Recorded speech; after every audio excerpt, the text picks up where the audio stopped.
তো গাইস দেখো আমাদের কাছে কতগুলো লেবু হয়েছে আর কত সুন্দর সুন্দর। আমার কিন্তু লেবু খেতে মানে ভাত দিয়ে লেবু খেতে কিন্তু খুবই ভালো লাগে। আর যে কারণের জন্য আমি লেবু মানে গাছের এখানে চলে এসেছি একটা লেবু ছোট্টকে নেব, সেই কারণের জন্য। এই লেবুগুলো আরও বড় হয়, কিন্তু এখন যেহেতু লেবু খেতে ইচ্ছা করছে ভাত দিয়ে, মানে ঘরে ছিল শেষ হয়ে গেছে, সেগুলো খেয়ে ফেলেছি। তো এখন গাছ থেকেই ছিঁড়ে নিয়ে খেতে হবে। তো দেখো গাছে কতগুলো লেবু হয়েছে, এগুলো কিন্তু আরও বড় বড় হবে। এই দেখো গাছে কত সুন্দর সুন্দর লেবু হয়েছে। আমার মতন কারা কারা লেবু খেতে ভালোবাসো অবশ্যই কমেন্ট করে জানাও। আর কোন লেবুটা বড় দেখো তো একটু, বুঝতে পারছি না এতগুলোর মধ্যে কোনটা বড়।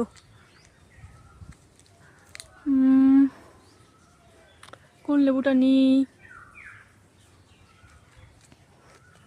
ও এটাই নিয়ে যাইস না, এইটা নি, গোল গোল দেখে। দেখো গাইস কি সুন্দর লেবুটা। তো চলো এখন এটা কেটে ভাত দিয়ে খাবো। তো আমার মতন কারা কারা লেবু খেতে ভালোবাসো অবশ্যই কিন্তু কমেন্ট করে জানিও। Bye bye. প্রতিদিন একটা করে গাছ থেকে পারবো আর একটা করে খাবো। আরও বড় বড় হবে এইগুলো, এখন ছোট রয়েছে এখনই। আর গন্ধটা জাস্ট কিন্তু অসাম।